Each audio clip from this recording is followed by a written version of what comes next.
Alright, before I start my Raw review for February 25th, 2013, Glenn Beck, I have something to say to you from me and all of my wrestling fan and family.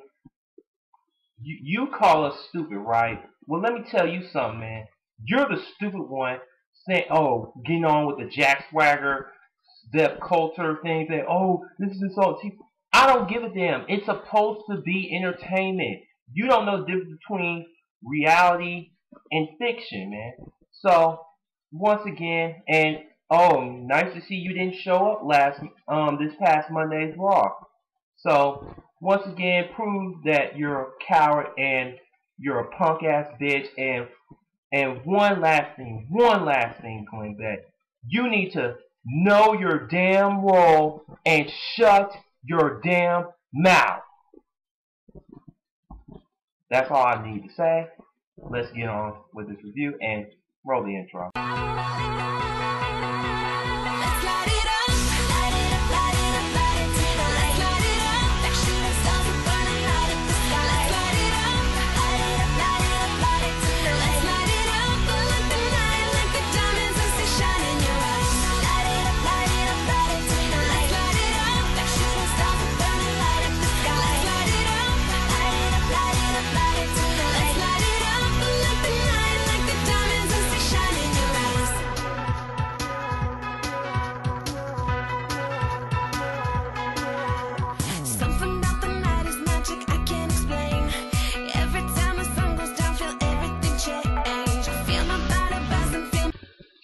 Alright, so Raw kicked off right out the gate with the Mr. McMahon Paul Heyman fight, and Mr. McMahon comes out, and it kind of sucks that he can't do the strut since he just had hip replacement surgery. And he's like, come on, Heyman, let's do this. And then Paul Heyman's like, this is a one-legged man in an ass-kicking contest. And of course, he tried to get cheap. He was saying, oh, you have a better shot of beating me at Tony Romo, getting the Cowboys to win the Super Bowl. And then, once Heyman was still talking, he did a cheap shot tackle to Mr. McMahon. But just, Heyman was getting his shots in with the can, and Mr. McMahon like, oh, no, I'm Mr. McMahon, damn it. And Mr. McMahon, being the good psychology master that he is, he turned the tides very quick, and then you know who came out? Yep, Brock Lesnar, the Beast. Yep, as predicted, he comes out, and oh god, I was thinking, oh, he gonna F five Mr. McMahon again, because you know how crazy Lesnar is. And then, time to play the game. Yes, people, Triple H. Yes, Triple H back on our television screens, and yes, he still got that haircut, that Bobby Roode haircut. Yeah, he still looks like his long-lost brother. And Triple H didn't waste any time beating the shit out of Brock. That brawl was epic, and I heard when I saw Lesnar hit that face with the ring post, I read reports that was legit. He got busted over. That was legit. But I don't care. That made the brawl even more epic. After that amazing epic start to Raw, we get on to the first match of the night. We had, of course, Ryback going up against Here to Show the World, Dolph Ziggler and AJ looking fine as always. I mean, Ryback went to town on Dolph Ziggler, even though Ziggler got a couple of his moves in, but in the end, Ryback hits him with the shell shock. 1, 2, 3, your winner. Once again, Ryback. Feed me more! Feed me more! John! So you had our former WWE champion, CM Punk, pretty much explain what is going to happen later in the night. Of course, the main event between Punk and Cena, and the winner gets to face The Rock at WrestleMania 29 for the WWE title. And CM Punk said, this is only the beginning. He said, this isn't about Rock. This ain't about Cena. This is about me ascending to the main event WrestleMania. He said, I've beaten Cena more times than I care to count. And he's like, I pinned The Rock in 4 weeks. He said, I'm a legend. I'm the greatest. I'm the best in the world. But most of all, I am God. Yes, Punk said he's God, God, God. So we get our celebrity inductee into the 2013 WWE Hall of Fame, and it is McMahon's one of his old rivals, Donald Trump. Yeah, yeah, Mr. McMahon, you're fired there. Trump, hands down. Yeah, Trump stole that. All right. Anyways, with all that kidding aside, I'm actually happy about this. I mean, I'm not.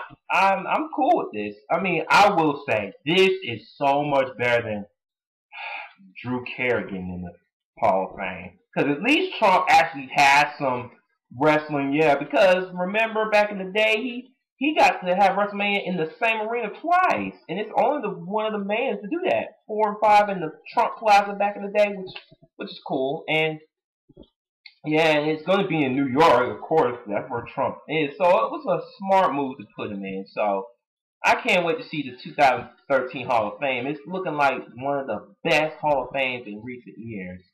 So all we need is maybe one more or a tag team. I'm praying Harlem Heat gets in because I've been hearing reports that they might put him in. I want Harlem Heat to go in. You feel me? All right, next you have Mark Henry against the Great Khali once again, and Henry makes quick work for Khali, world's strongest player. 1, 2, 3. Why? Cause Henry, that's what he do. So we had men's TV, and his guests on the show were the number one contender for the world title. Yes, Jack Swagger still has that intact after that last week of him getting busted for DUI and the marijuana in his car, and recently with the Glenn Beck stuff and with the culture. So it's safe to say that Jack Swagger is kind of safe for right now, but maybe after May they might punish him. But right now they can't pull the plug off of this because it's getting too much heat and attention. So alright. Zeb was talking about, of course, the immigration, which is the main topic right now. It's going with the times, which I like. And I don't mind this. And citizenship. And then Del Rio's like, hey, he's like, oh, I met people like you and stuff. He's like, but I didn't think it was possible and stuff. And you know what? I'm actually kind of liking the Del Rio Swagger feel. I'm actually getting the best a little bit. I know I'm not the biggest Swagger nor Del Rio fan, but I have to give them credit here. And then, just when Swagger was about to, retort to Del Rio, he's like, "We'll see you at WrestleMania." And of course, we the people, we the people. All right, so Randy Orton once again faces Antonio Cesaro, and Randy Orton once again wins with a bam RKO. 1, 2, 3, your winner, Randy Orton.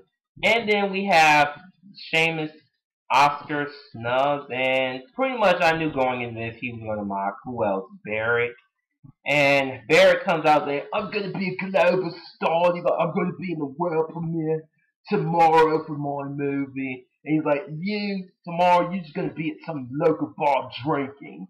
And then Shane's like, oh, I don't think you ever had a good size nose and all, which I kind of chuckled a bit. And then it looked like he was about to bro kick Bear, but Bear like, oh no, Shane's like, can't mess with this tomorrow. Yes, that's how we end that segment. So Cody Rhodes goes up against the returning R-Truth and the intellectual savior among the masses, Damien Sandow on commentary, showing that Cody Rhodes and Damien Sandow are still best friends, even though they broke up. They still got each other's back. And R-Truth wins with a little Jimmy on Cody Rhodes. Then Sandow tries to attack R-Truth, but R-Truth gets the upper hand. And yeah, I'm assuming this is going to be a mini feud between Truth and Sandow. And then we get the tag team match between my team, Team Hell No, going up against the primetime players. And of course, before the match, Team Hell No were doing their usual argument stuff, saying like, I can win. D-Bar said, I can win blindfold. And the kid, I can beat him with one arm top. And who was there? Vicky Guerrero, biatch, and Brad Maddox and Bricky. Oh my God, Brad Maddox is such a goofball. And yeah, they pretty much make Team Hell No own up to the fact that D-Bry was blindfolded and Kane had one arm top. Even with all of that, they still somehow beat the primetime players. And And I kind of chuckled a little bit. So yeah. All right. Next we have the Shield. You know, cutting a promo saying like there will be no peace until there's justice and honor within WWE. And then of course they were talking about their victories and he's like saying nobody can stop us. And then Sheamus comes out and saying, "Oh, you want to fight? Like I got your fight right here." And then Randy Orton sneaks in the ring and hits Seth Rollins with a bam RKO hit and run and stuff. So pretty much, you know, outsmarting the Shield, which was very impressive. So I'm assuming this might lead to something, maybe the Mania. Who knows?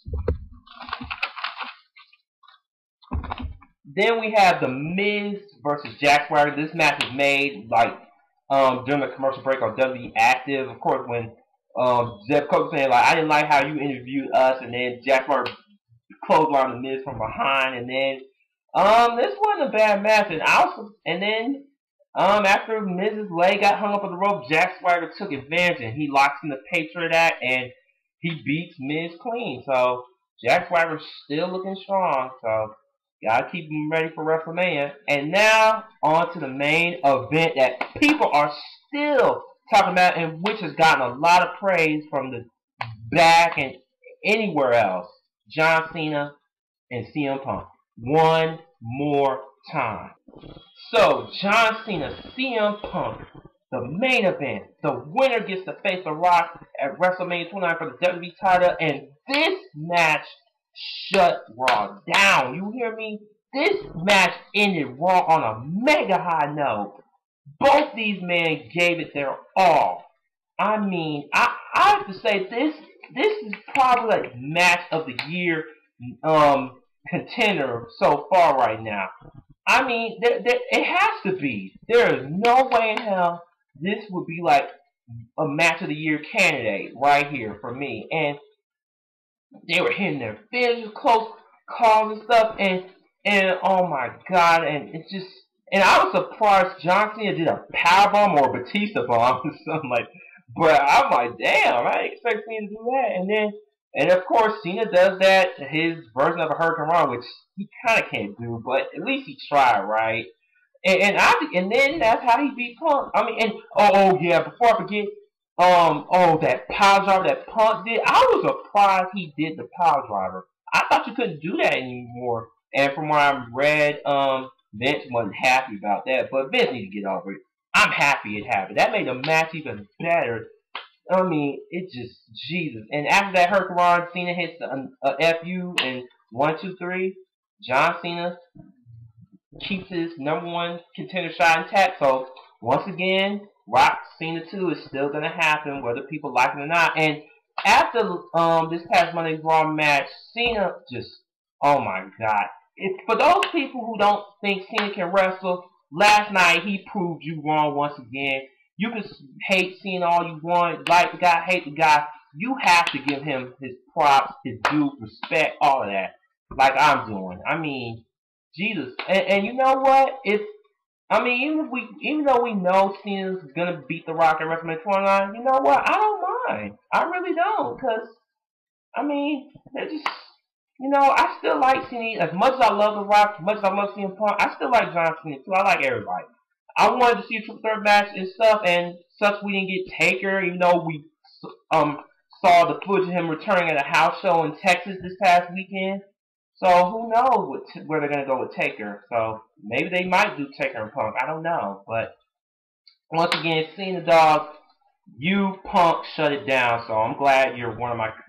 You guys are my favorites in the current WWE, you know?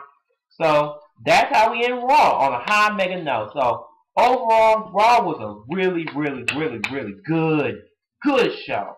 And I cannot wait for next week's old school Raw. Oh my God, I'm so happy. I mean, because I remember the one they did back in 2010, which was a good show, and I'm hoping it will be good as that, or maybe better. Who knows? Alright, this is your boy RKO2582 signing off. Take care, everyone.